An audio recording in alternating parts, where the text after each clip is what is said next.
I look like a really distorted Muppet. Okay, welcome everyone to Stone Soup Poetry, another online gathering. Well, I figure out what hopefully I'll be able to figure out what the schedule is going to be like in the next month or so. Technically, we are scheduled to meet live at the assemblage gallery on the 14th, but I don't know if I'll be able to hold that schedule with everything that's going on personally. And this is a kind of a weird transitory period to entrust anyone to be the host, so I mean, we'll see who wants to pass that torch, especially since I wanted the feature to be James Van Loy. I would hate for him to have him host his own feature, but we'll see who's around and who wants to do what. We will do our best to figure that out, and hopefully the support system as it stands will at least bear to have me away for a couple hours extra on a Wednesday, but once a month. But we'll see. And plus, we might be going to twice a month. The gallery wants us there for one regular show with a feature and one regular show that's all open mic. So that's a nice little thing. And if I would hate to say no to that right now, because there are groups who are looking to actually join up with us, and that would make for a little bit more of an interesting mix. So we'll see what happens. That's probably like all information I'm regurgitating from last week, but that's all I got because I've been busy.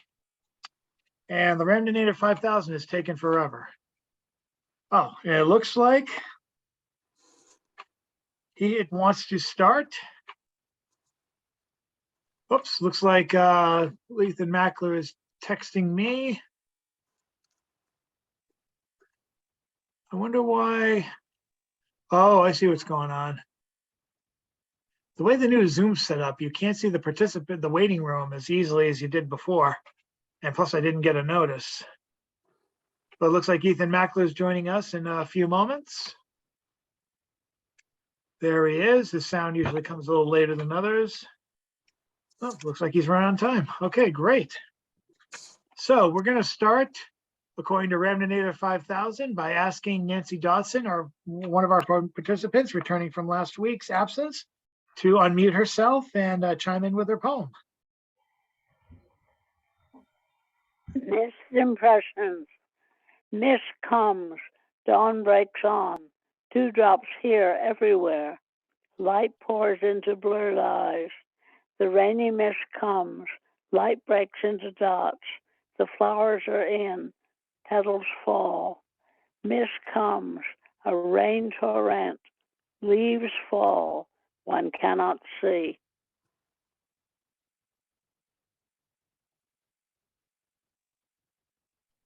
Thank you, Nancy. And going from quiet to loud, looks like the Ramden Native 5000 has a sense of humor. It's going with Bill Lewis to chime in. And Bill, are you still in Idaho? Because it looks like you might be back in your hometown. As you can see, I have left Idaho behind me. All the glories, all the wonders of the farm life is now past. I'm stuck in this huge town with people everywhere. I can't move without there being someone there. And my chickens and my dogs. You know my dogs. We love our dogs. And look at that. This is what we're supposed to be doing. We're not supposed to be sitting here in some big old city. We're supposed to be playing and having fun and slapping our dogs for our noses. I mean, how wonderful can it be? And now I'm stuck in Cambridge. Poor me. Oh, alas a day. Well, you gotta go have fun.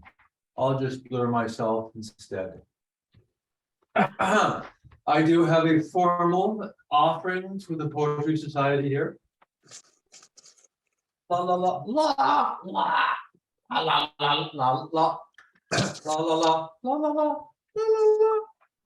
la la la la la la la. 9 months. Only 9 months left to live here. Then I will be gone from these realms, a vague memory for a few people. That's all. A good memory for most, I'm glad to say.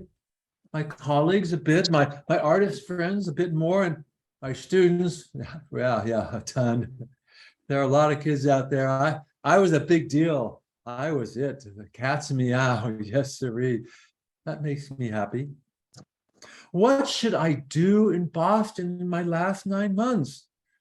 What does Boston offer me? What can I offer Boston? What do I want to do? What do I want to accomplish? What should I change? Should I change? I don't know. I kind of like what I'm doing. Teaching, man, I am in seventh heaven. I could do it more, but that's okay. It's not a lot more. No, so what do I want to do? More of the same, my friends. More of the same.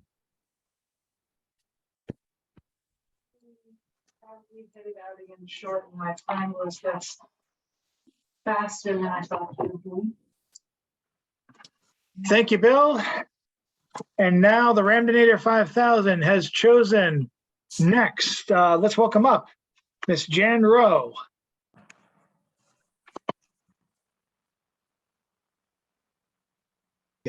Thank you. This was in a weekly for Chris. It's called For Chris. At his death, he was barely 50. I could not find Chris the Drifter's, Holbridge's writings, all those boxes I have, years of the Black Seed Writing Group, and the weeklies and the now quarterly Pilgrims. I was looking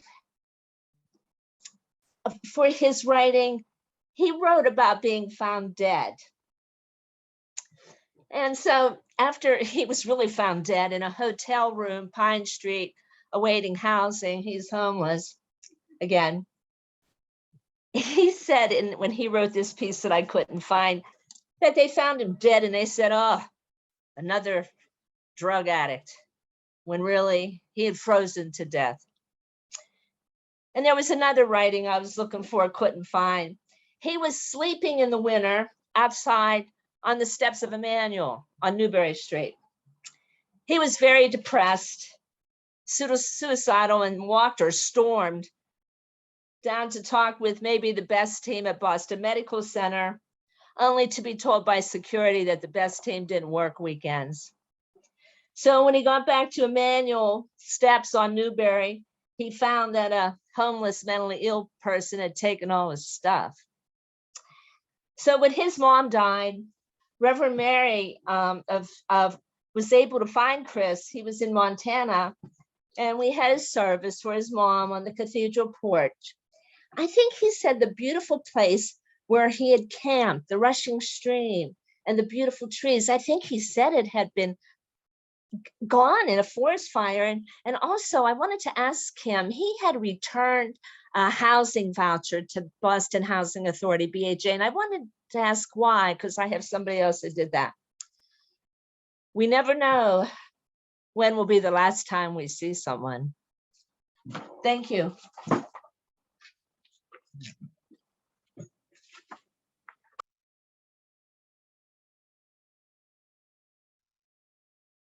Thank you, Jan. I'm going to bring us over now to Mr. Chris Fitzgerald, who I'm sure is chomping at the bit to get in.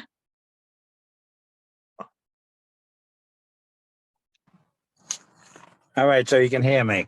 Yes. This is called Another Friggin' Mistake, Part 14.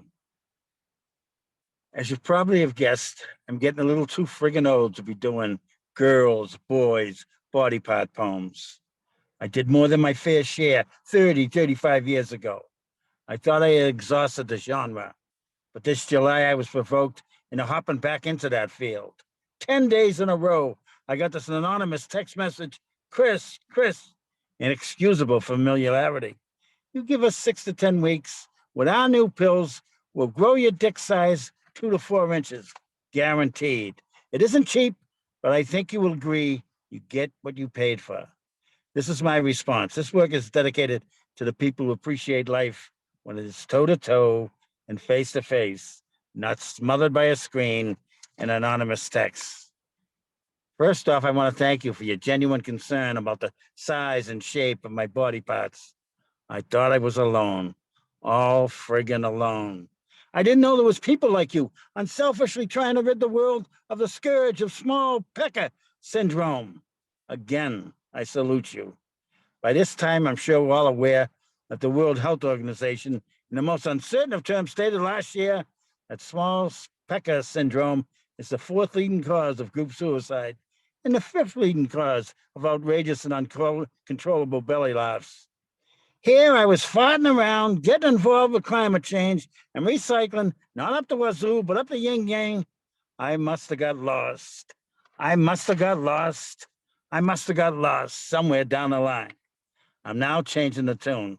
I'm going to be who I am, not just a funny bastard going along with the joke. I grew up in the 60s. Then I had Madison Avenue, spokespersons for General Motors, try to convince me, how are you going to get the babe with the blonde hair, the boobs, the buttocks, if you don't drive a Chevy? You're telling me Madison Avenue had it wrong? It was dick size all along?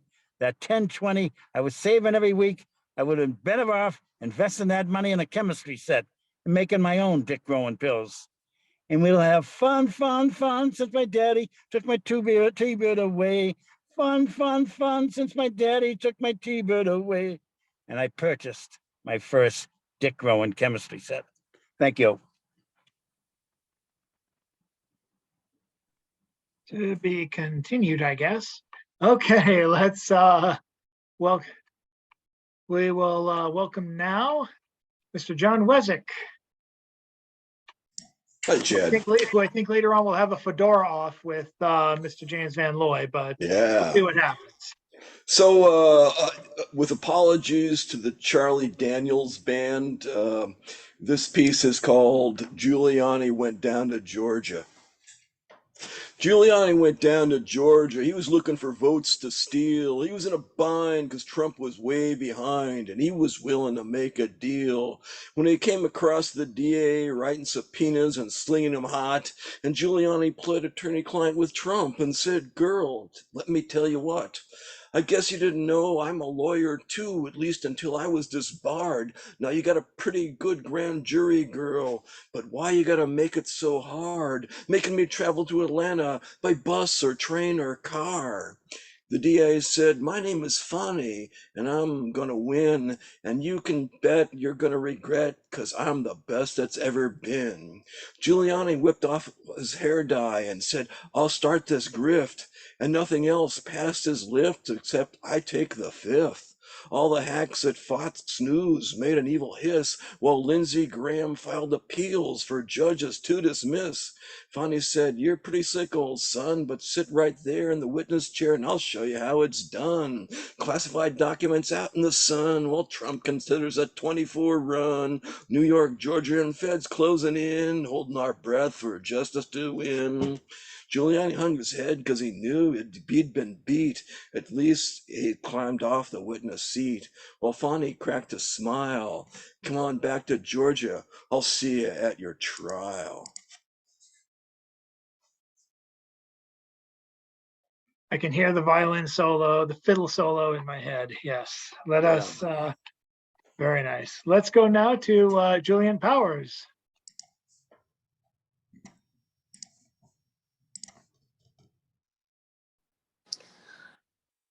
Putting on the dirty coveralls to cook flowers and layer different paints into a gravy boat, to pour swirling colors down, covering each corner of a blank canvas, dripping a little bit as it sits on a shoebox, then go to check on the blackened petals in cast iron on the stove, slowly becoming a medium to shape into objects that immortalize its memory and scent, some of it all leaving distinctive marks on this protective outer layer of clothing. Thank you. Thank you, Julian. And then now it's time for me to help unmute the next person on our list. Let's welcome up next returning from last week's absence where she was at the Grolier for a very successful fundraiser, I hear. Let's welcome up Miss Carol Weston. Thanks. I come on this poem in my 1987 calendar of international celebrations.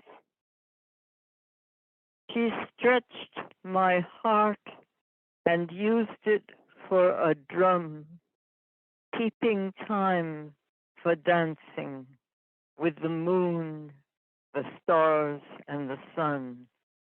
It's by Will Ash Basin. I don't know who that is, but boy. Anyway,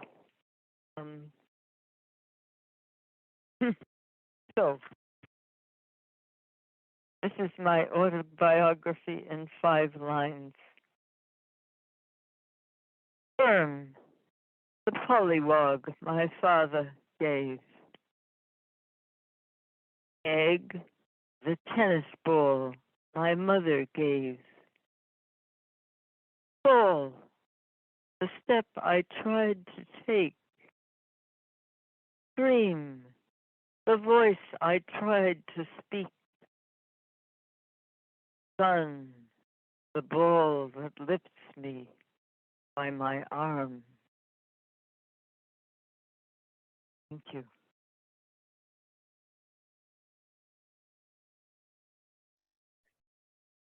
Thank you so much, Carol. Up next, we go to the musical stylings of the Pulse of Stone Soup, who probably knew I was going to introduce him right before introducing James.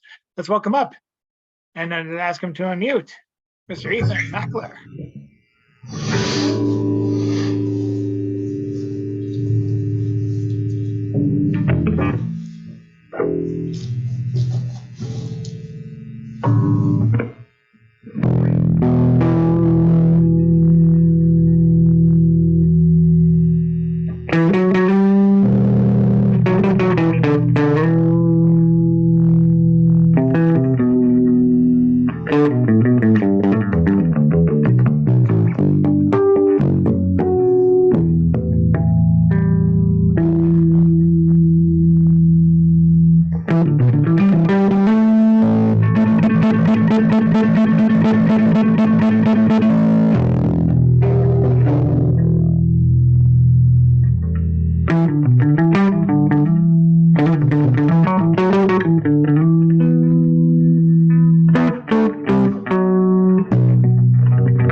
Thank you so much, Ethan.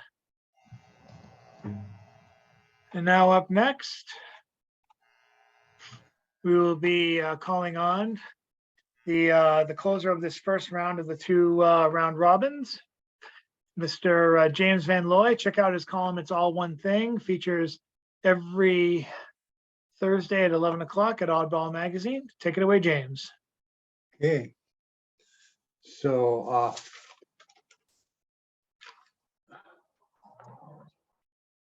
let me get this out here.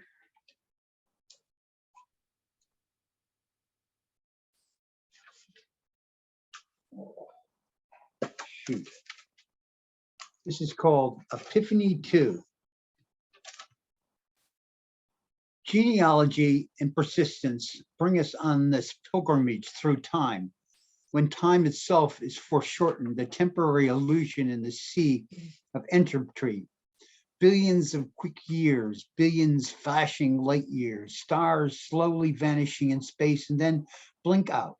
One by one, mass extinction in a long distance clusterfuck. Wherever farther apart, contact, sports, social, we've run up against each and every other right here.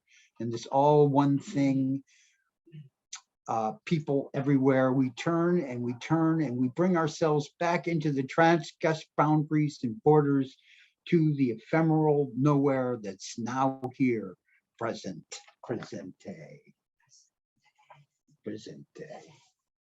And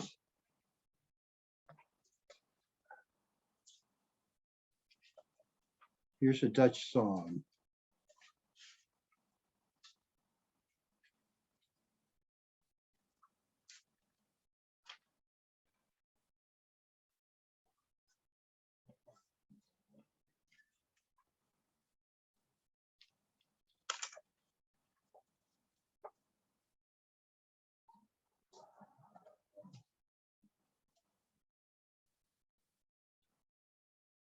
I actually had these all arranged.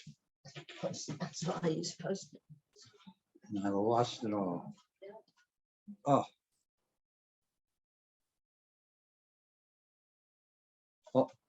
I'll do another thing. If you miss the train I'm on, you will know that I am gone. You can hear that whistle blow 100 miles, 100 miles, 100 miles, 100 miles, 100 miles. You can hear the whistle blow 100 miles. Lord, I'm one, Lord, I'm two, Lord, I'm three, Lord, I'm four, Lord, I'm 500 miles from my home. 500 miles, 500 miles, 500 miles, 500 miles. Lord, I'm 500 miles from my home. Not a shirt on my back, not a penny to my name.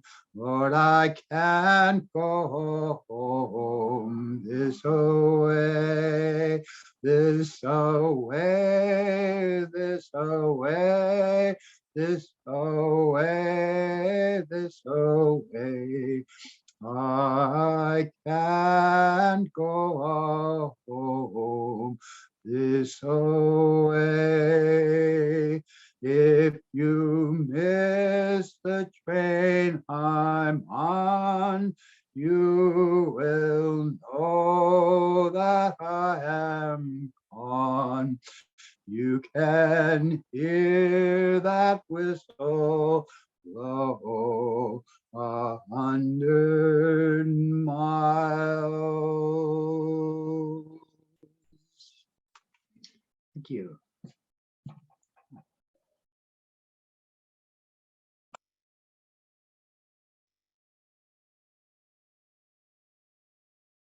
Thank you, James. And now we go back to start.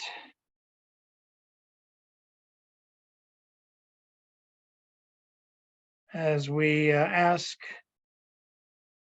Nancy Dodson to unmute herself and have one more go at the second round of the round robin. Oh, well, this is a little weird. It looks like she left. I don't know why, but it looks like she did. She's usually here for both rounds, so I don't know what happened. But she gets in on herself, so if she comes back, I'll put her back in. But until then, it looks like the number 2 is the number 1 man now, Mr. Bill Lewis. Yay! Yay! And I get Boston to will do miss you, it. by the I'm way. number 1. I'm number 1. Woohoo! Yes, this is my opportunity. I, of course, do not have a poem prepared, but I have fancy chocolate wrappers. And in fancy chocolate wrappers, they have poems. So I'm sure that you are all quite familiar with George Gordon, perhaps better known to the rest of us as Lord Byron. Away with your fictions of flimsy romance, those tissues of falsehood which folly has wove. Give me the mild beam of the soul-breathing glance, with the rapture which thrills on the first kiss of love. Ye rhymers whose bosoms with fantasy glow, whose pastoral passions are made for the grove.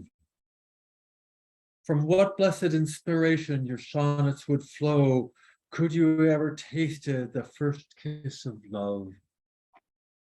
If Apollo should e'er his assistance refuse, or the 9 he disposed from your service to rove, invoke them no more, but adieu to the muse, and try the effects of the first kiss of love. Lord Byron.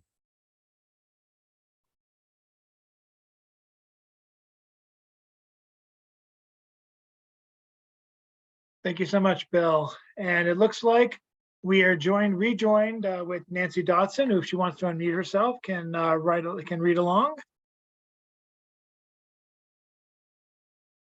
A walk in solitude. New moons create a small crescent.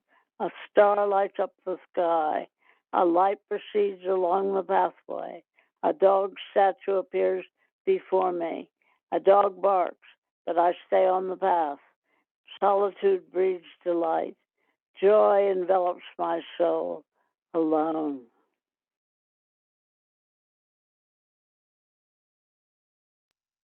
Thank you, Nancy. I was afraid we wouldn't hear from you again. I got a busy signal and I had to hang up. Weird. That's actually the second time we've had someone drop. Like, I kept on trying to call Carol during the weekend of the Boston Poetry Marathon to hook her up to listen. And they actually dropped the call. I hope this does not become a regular Zoom thing. I hope not. But thanks for sticking in with us. Up next, we're going to go to Jan Rowe.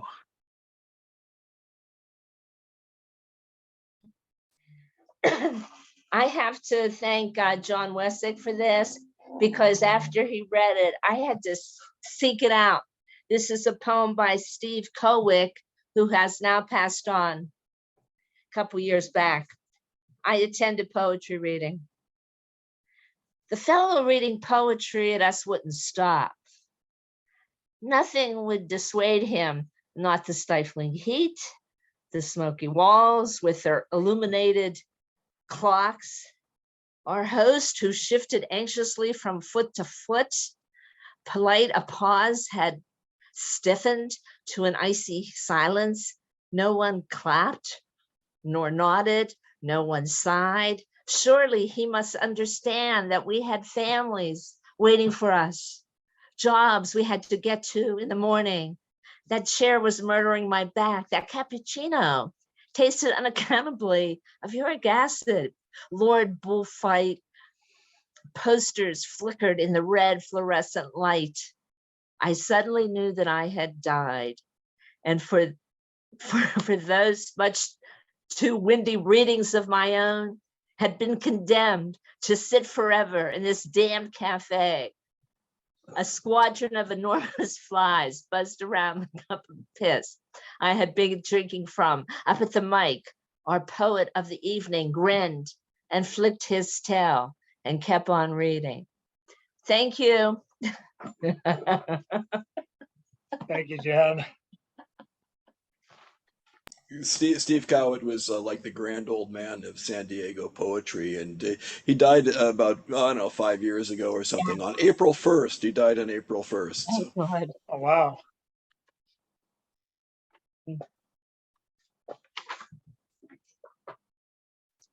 And let's move on now to, if he's still with us, Mr. Chris Fitzgerald. Yeah, he's still with two short ones.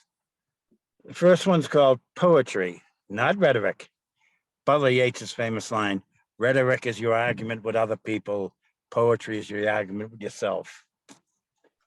I remember the first time you told me that you loved me. It was down the island. I guess I looked somewhat surprised because you suddenly qualified it by saying it was easy for you to say that. You told your children that every day. It wasn't easy for me to say that, but when I did start telling you that I loved you, the love I was talking about was as grand and magnificent as anything in the cosmos. Not this wimpy, wishy-washy love that collapses or retreats every time a problem appears that you seem to prefer. Only kidding, babe. You can love just as well, if not so much better than I. And this is, it's called, and you thought Trump was a pisser. James Baker, chief of staff for President Reagan, tells the story of Reagan's first G8 meeting.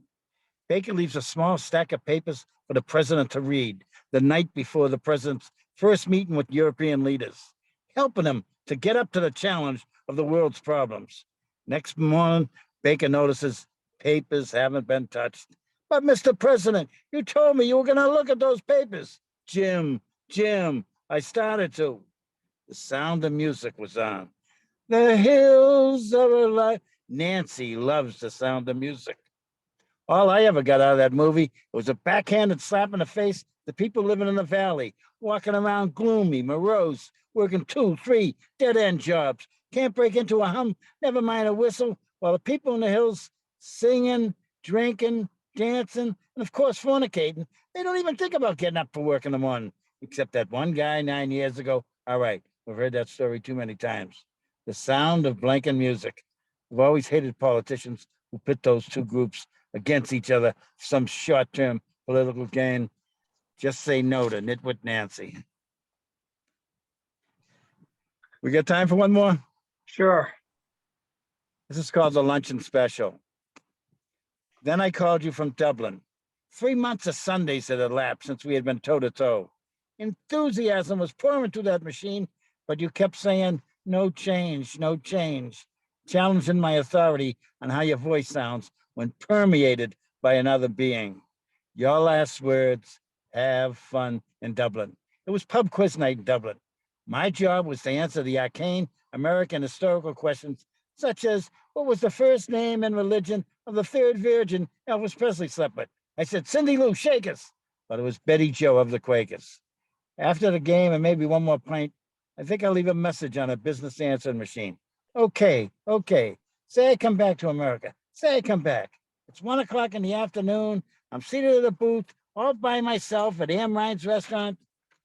What are the chances of you joining me for lunch? Are they 50-50? Are they better? The superiority of the food takes away from any company suspect. Remember, just like always, you won't have to get the luncheon special, although I probably will. Thank you.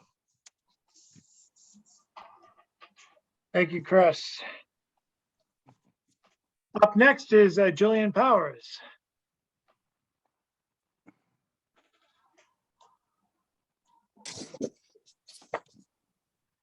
This is a short poem by Cherokee poet Carol Arnett.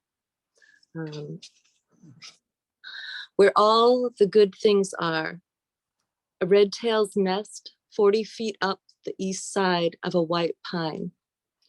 The old white-tailed buck who's hunted me these 12 Novembers. He's not the same one, nor am I. Chickadees in their black caps, as amiable as the blue jays, are belligerent. Feed on the partridge berries. Hemlock, more than 100 feet tall, mutilated years ago by some fools hacking a large X in its north bark.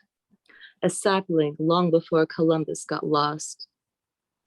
And how many red squirrels chattering at the west wind, sifting through treetops. Snyder is right. The woods have time. Nothing can hurt me here. Thank you. Thank you. We go now to Miss Carol Weston for round 2 of this round robin. I'm unmuting you now, Miss Weston. And you are good to go. Okay, so this is a myth of Tembi Mutu, and he was my love in 1963. He was editor of Poetry London, New York, with all the major poets of the English language. But anyway, this is sort of about him. Hang the sword of Damocles, fate has come to town. Yet let the human voices hail the coming of the crown. For he was for the king of Ceylon was loved by every man, and every woman too, till the Portuguese came with their imperial and heinous crew. They lit oil on his fingers and paraded him through town. His people came with coconut salve to place upon his lips. Now Tembi was his descendant. Tiny prince was he. The people, they would genuflect when he came down the street. But 500 years had passed and Tamils had no power. It all went to the Portuguese until their final hour. Then there came the English eating crumpets on bended knees, the shooting of the tiger and the drinking of the tea. Now Tambi's love was lightning passing through the pubs of London. He was chief of the Hog and the Pound dart team and knew everyone in town. He wrote to Mr. Eliot, he wrote Miss Marion Moore, and all the poems came floating in his postbox and his door. Manuscripts streamed from his pockets as he stood by the Hog and the Pound door and watched the bombs fall down the sky. They shook the very floor. Yehudi Menuhin came, and the bar hops of the town, Tambi Mutu's parties, they were known the kingdom round. Every artist, far and wide, designed a lyre bird for his cover, the bird whose voice could catch a symphony and sing it over and over. Lucian Freud drank with him in the general bars of hell, and oh, the conversation struck St. Paul's Cathedral bell. It pealed across the ocean and America woke up, and Tambi brought his magazine, and the poetry scene blew up. Now Tambi's childhood sweetheart had danced Tum Tum Tinkatee. He later came to marry her and take her across the sea. He and beautiful Sophia were in Time magazine, and his mercurial figure was indefatigably to be seen. Bars of Greenwich Village, the White Horse and the Cedar, Canby was the lightning and the poets were his theatre. His trunk was full of letters from women poets he had loved, and his address book was gargantuan from 3 sides of the ocean. His second wife was Esther. She couldn't stand his drink. She took their babe Shakuntala to get some time to think. At a party in New York on the Lower East Side, "I am the lone elephant," he bellowed, and he died. How the young Shakuntala is in her father's land, hearing the bells of Trincomalee, the church that drowned in the sand.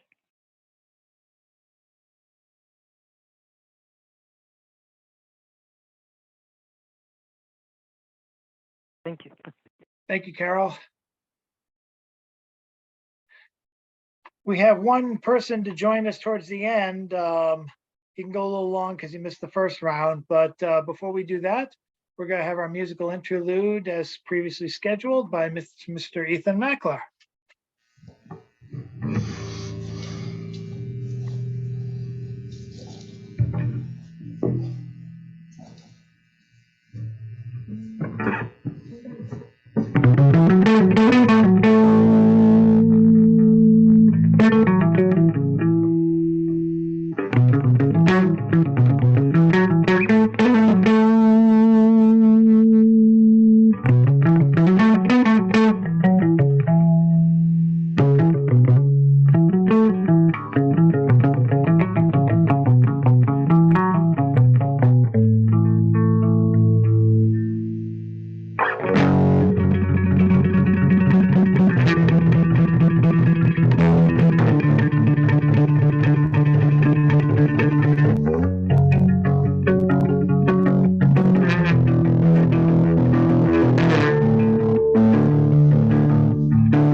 Thank you, Mr. Mackler.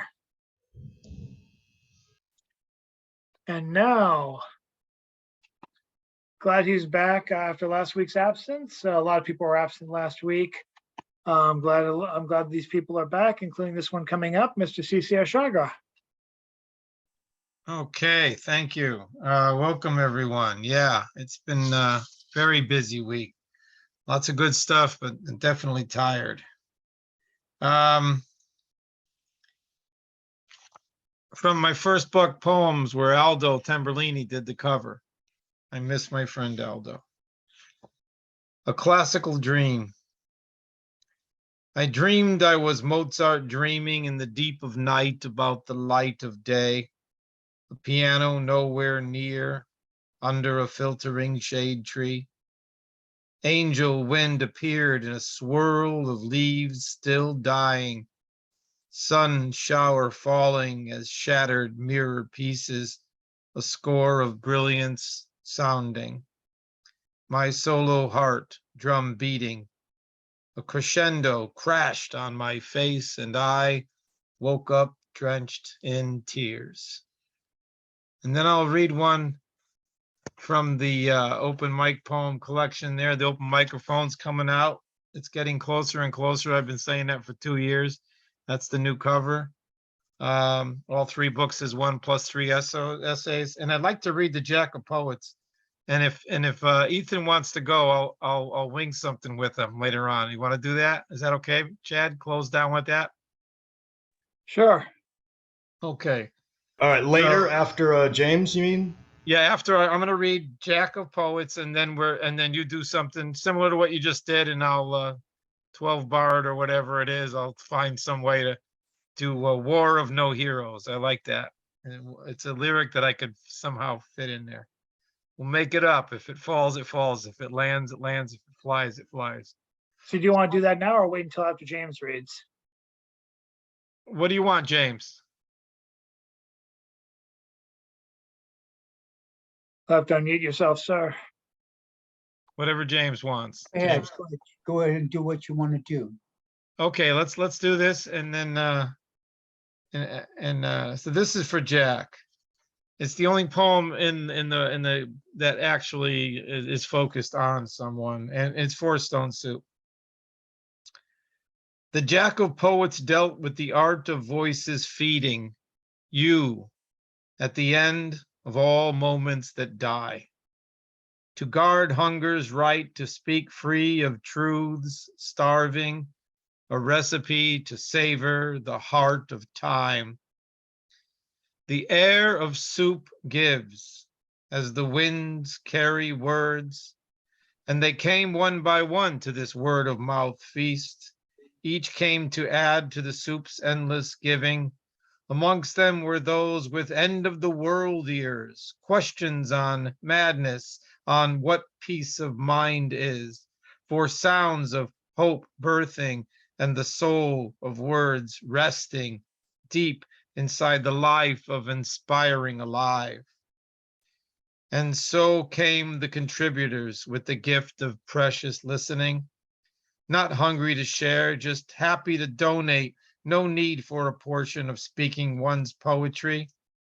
Others to read, saying, I'm hungry enough to be here, my will, eating my own words, to stay the crest of my deaths resting here upon this stage, to crave what reveals my mind to myself, for you and for me and for the blank page, awaiting what is empty.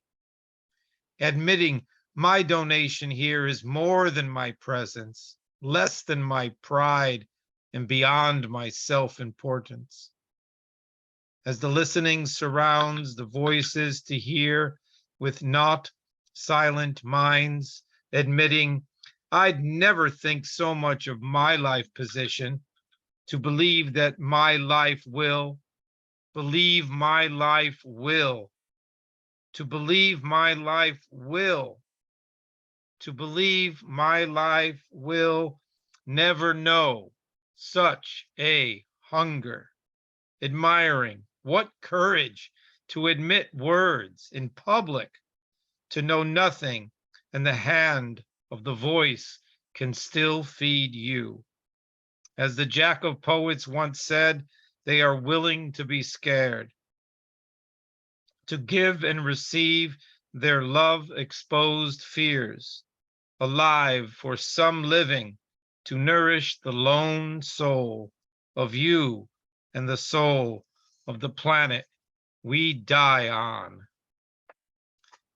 From What Manner of Character? So that'll be in the new book, with some love. So go ahead, Ethan, me, Jan, and James will wait. We're good. All right. So I'll start reading, and then you find it, and then we'll just, here we go. Can you make this happen, Chad? Yeah. All right, go ahead. You're in charge of balancing so that I'm not louder than him or whatever. So whatever that is. And can you get the double screen? I've had it on for a little bit. You're good. All right. Okay, here we go. War of No Heroes. My name's CCR Chagra, and this is Ethan Mackler.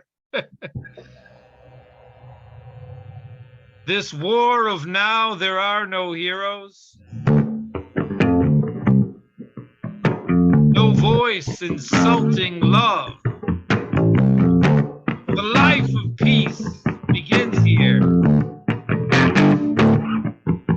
by this grave result of children killed in a war where innocents lay dead.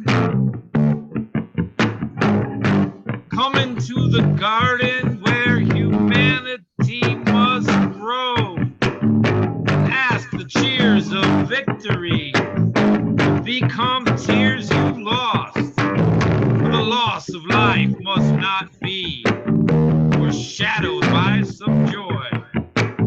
For who is here to celebrate a child killed by war? Be you are that child, dismembered by a bomb. Be you are the parent whose child is now dead.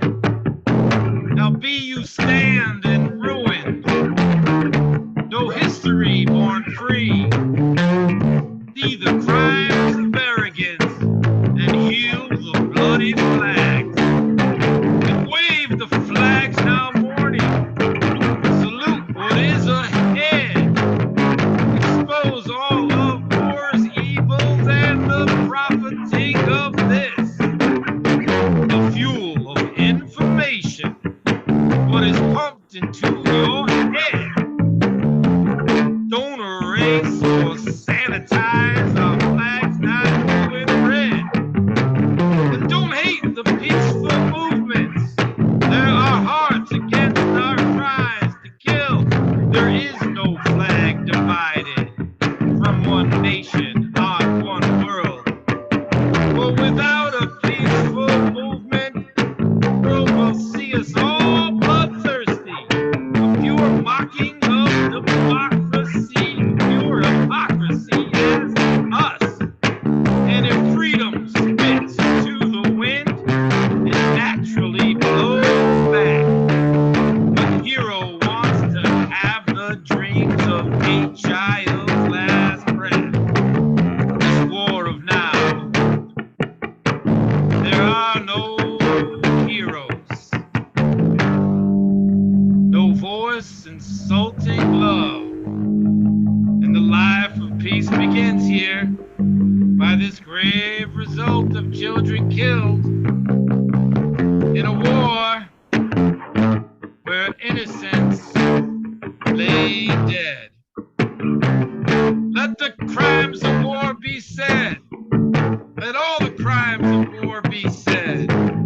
Let every crime of war be said. This war of now, there are no heroes. This war of now, there are no heroes. This war of now, there are no heroes.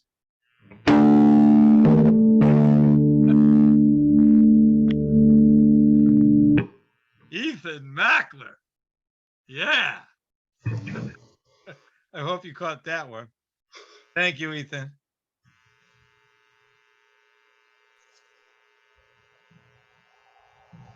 Thank you so much, Ethan Mackler, and of course, CC Ashagra. We're gonna, wow, nice way to help close out the night. The closing act is going to be our our ultimate closer, Mr. James Van Loy. Okay, thanks, Chad. So I've got a poem here called Nautilus Myth. Nautilus Myth. And Nautilus, of course, will actually be explained pretty much in here. There must have been power in the world when Walt Disney went 20,000 leagues under the sea, so far below conscious choice, all the way back to 1800s with Jules Verne, our own revolution's turtle ramming or attempting to ram a torpedo below British waterline. But then they took it Disney-esque, and soon it was poking up at North Pole through the ice, a nuclear conning tower. Little did we know that all that ice could melt.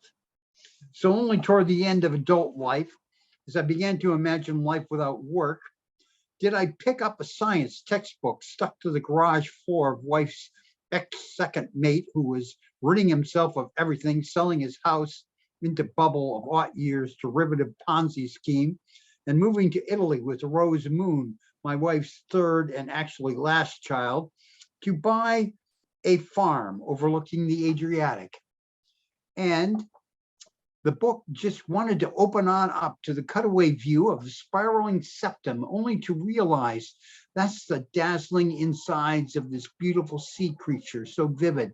Red stripes that I remember from a card that came with a remaindered nature set, a big box of exotic scenes from the world to which I sent them for family and friends, all from this tiny seed, this creature that grew from invisible almost nothing to create record of lunar cycle growth lines that laid down daily, gave period of the waxing and waning the moon times all the way back to when the days were only 21 hours and the moon went around the earth in just 9 days, half the distance it now is from us, so huge and glowing, even as it is now, but beyond our present dim view through light polluted spectral eyes that just don't want to know anymore the immensity of all this power of life.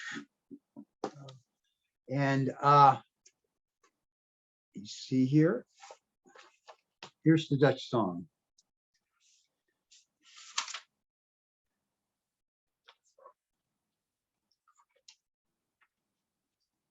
Die is zo zelig, zo alleen, ze nieten al die atemer.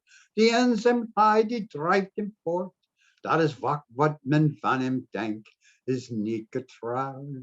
Heeft geen gezien, zijn bed blijft koud de hele nacht. En ook zijn flat is vast en minder, omdat er niemand als hij thuis komt op dem park. Maar een vrijgezel die gaat te slapen, als hij stieren heeft gezien, als hij wens in vrijheid heeft genoten, als hij zegt was fijn, bedankt tot ziens. Een vrijgezel die gaat te slapen, als hij zinnen heeft geblust, pas wanneer die vogels weer kan zingen, gaat hij naar huis terug. Hij heeft het ooit wel geprobeerd, hij trouwde voor zijn goed fatsoen.